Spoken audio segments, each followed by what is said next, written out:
Thank you all so much.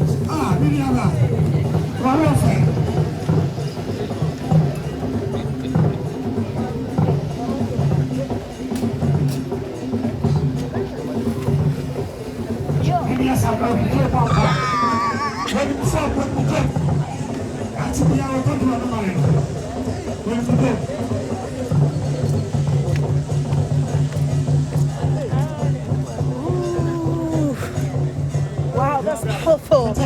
My friend.